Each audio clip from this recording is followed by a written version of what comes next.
we should be, united amongst ourselves rather than, how can we give out messages when we're divided amongst ourselves here? So, how many people here in this hall know about their own religion, never mind others? I want to ask you, you live here in Britain. You live in Britain here.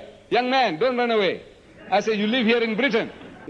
There are 42,000 Americans raising the dust throughout the world. Did you know that? Are they perfect? Are they perfect? Are they united? Here, are the British Christians, are they perfect? Are they united?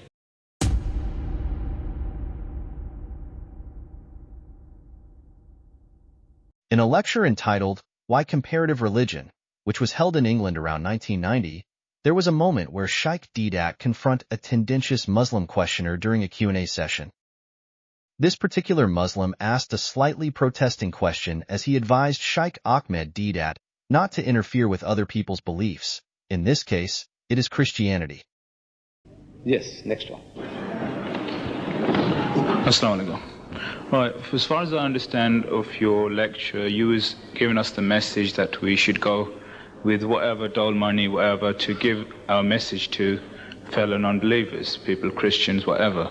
Now, surely if we say we're going out to them, we should be, united amongst ourselves rather than, how can we give out messages when we're divided amongst ourselves here? So, it's a beautiful reason or excuse for not doing the job. My dear brother, I want to ask you, you live here in Britain. You live in Britain here. Young man, don't run away. I say, you live here in Britain. You live here. Are the British people united in a church? Are they? Are they united in any way? Is it they're all Roman Catholics or all Anglicans, all Presbyterians or all Lutherans? Are they united? Yeah, well, I'm not talking about the British people. Answer my question. Are they united? I mean, I don't know. I can't. What do you mean you don't know? You're not living in a vacuum, in the air, in the clouds. You're living down to earth. How many people here in this? How many people here in this hall know about their own religion, never mind others? How many Christians in this country go to church? Do you know? I don't know about myself. No, I'm just trying to reason with you. There are 3%. Out of the 60 million, only 3% go to church. These are the statistics. Only 3% do. 3 out of 100 only go to church. And yet, they have their missions in India. They have them in Pakistan. They have them in Bangladesh. Are they perfect here? Are they perfect? The Christians here, are they perfect? No. In brotherhood, in charity, in sobriety, are the Muslims not as bad as we are? Are you not better than they? In soberness, in brotherhood, with all our shortcomings. I'm not saying we are angels, but with all our shortcomings, I know in my country, I can boast that the Muslim has the lowest alcoholic consumption in the country. I don't know about you here. The Muslim has the lowest prison rate in the country, lowest suicide rate in the country, lowest divorce rate in the country, and the lowest prison rate in the country, and the highest charity rate in the country. There is not another community in my country that can show a candle to us that we are better than you. And yet the Christian missionaries are harassing my people all over the world. You come from Pakistan? Yes. There are thousands of missionaries now harassing your people in Pakistan, and they're not perfect here and they're not perfect in America. You know what's the position in America? 25 million sodomites. You call them Qawmi Lut. 25 million. They leave the 25 million and... Look, we're not going into all the details. Here, there are 42,000 Americans raising the dust throughout the world. Did you know that? Are they perfect? Are they perfect? Are they united? Here, are the British Christians, are they perfect? Are they united? There's a German mission there. There's an Irish mission there. There's a Swedish mission there. In my country, are the Swedes angels? Or the Danes angels? Or the Norwegians? Who? Where? Germans, are they angels? Are they united? I said, this is a good excuse for not doing the job. Your duty is, you open your mouth. Go and deliver the message. About being united, you're wasting your time. There will never be a day with 1 billion Muslims, we speak with one voice.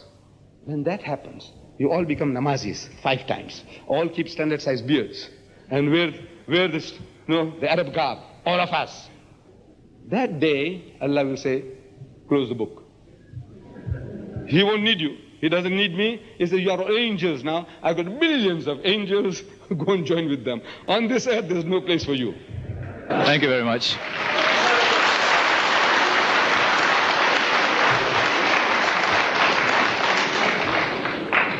Assalamu alaikum. This question is actually asking for advice from you. It's a question, yeah. Majority of people at work and majority of people we meet at colleges are all Christians, or so-called Christians. How do we approach them and talk to them about Islam? Because in my attempts, it's like hitting your head against a wall. And when somebody does listen to you, it's as if you're sympathizing with you. Oh, poor man, let him speak, let him speak. You know, what advice would you give? Because majority of the time we meet non-Muslims.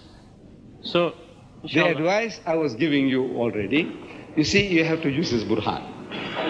Qul hatu burhan. Allah is telling you how to do the job. But you haven't done it. You're not doing it. Nowhere in the world. There isn't an Islamic university where they teach comparative religion. Did you know that? This is the awwal farad of the Musliman, was to propagate the faith. If you're out to propagate the faith, you must have the know-how. How do I talk to a Jew? How do I talk to a Christian? How do I talk to a Hindu? This is your job. How do I talk to an atheist? Look, our brother, he said he's an atheist. Right? How do I talk to him? Because Allah is telling us in the Quran, قُلْ يَا أَهْلَ الْكِتَابِ تَعَالَوْا. Call them. إِلَى كَلِمَةٍ سَوَاءٍ بَيْنَنَا وَبَيْنَكُمْ. That we come to common terms as between us and you. Let us get onto a common platform. Like in legal terms they say, common grounds. Let's get onto common platform, to some kind of agreement. Let's talk about that, about things about which we are agreed. That's a principle Allah is teaching you. Now you start with that, and his heart and home are open for you. If you do that, common grounds. To the Christian, if you start, anybody you meet, you just ask him first. Good morning, sir. Somehow you're traveling the plane or in the train. He said, what church you belong to, sir? You say, what church you belong to, sir? And he'll give you a term. Either he says, no, I'm not a Christian. I'm a Jew. He's a customer of a different kind. He says, no, I'm not a Christian. I'm a Hare Krishna. He's another type of Christian. He said, no, I'm not a Christian. I'm an atheist. He's still your customer. He's still your customer. But if he gives you a name in response to your question, what church? He says, Mennonite. You heard the term before? Mennonite. No. Christadelphia. No. You heard? Yeah. Mormons. Whether you heard it or not, if he gives you a name in response to your question, he is your customer. Any term he uses you never heard in your life before, don't worry what he said. Don't make him to spell it out. He is your customer. His positive response, Mennonite. You didn't hear that? Don't worry. He is your customer. He is a Christian, of a certain type, this sect or denomination. So he says, you also believe that Christ died for your sins? That's another common denominator. He said, of course. So who is this Christ? He said, Jesus. He said, but look, when he was born, he was not called Christ, was he? He says, no. I told you about this little booklet here. I told you, I said, you just master this and you are set. See, this is how you start. This little booklet tells you now the questions you can ask. And the guy, by the time you finish, he'll never know how the thing started. Because when you say, what church you belong to, sir, they are always asking one another, what church you belong to? What church you belong to? We don't ask one another when we meet, are you Sunni or Shia? Do you ask that? No. Do you say, are you Hanafi, Shafi, Malaki, Hanbali? Do you ask that? No. So, Assalamu alaikum, wa alaikum salam. And we get started. The Christian wants to know what church you belong to. So when you ask that question, is the most natural, innocent question. So he won't know what happened. How did it start? When he goes back home and says, damn it, all this packy, he was making rings around me, but I don't know. How did the damn thing start? He won't know. This book. Have you got that patience to master this? That's all. You are set. Yes, brother. Okay, and after that, I will end with our brother. He might have some other question. We'll end with that. Assalamu alaikum. I'm asking about Jesus Christ, who is our great and mightiest, one of the mightiest messenger. In Luton, we get people from Christian preachers who come to our houses. And once I was visited by them, and a fellow asked me, have you thought about your future? I said, oh brother, are you a Muslim? He said, no. Then I said, oh brother, what about your future? So we started like that. Right. Now, correct me on one point, because I told them that I asked them, do you know where Jesus Christ is? Then they didn't say, but I said, look, if we are also hoping that he will come back, now, if he is in time, if God says that I have lifted him up towards myself, now, is he in time or where is he? This, could you elaborate on this point, please? Very good. See, anyhow, get started, man.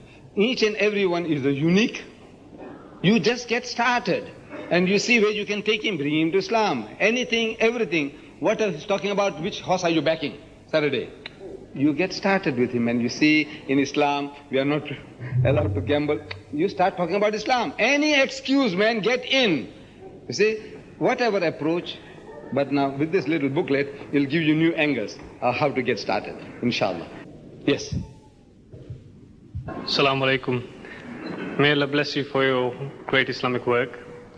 In the process of dawah, if an individual has Christian friends at college or schools, at what point does the Muslim know that he has portrayed the full message of Islam to those Christians?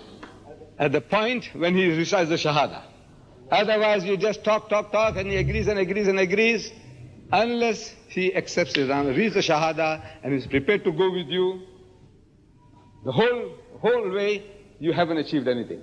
But you can keep on talking, you will get the blessings, and maybe the other fellow also, he will become more sympathetic, but there is no rest, there is no peace for you unless the man is changed. You've got to change the whole environment.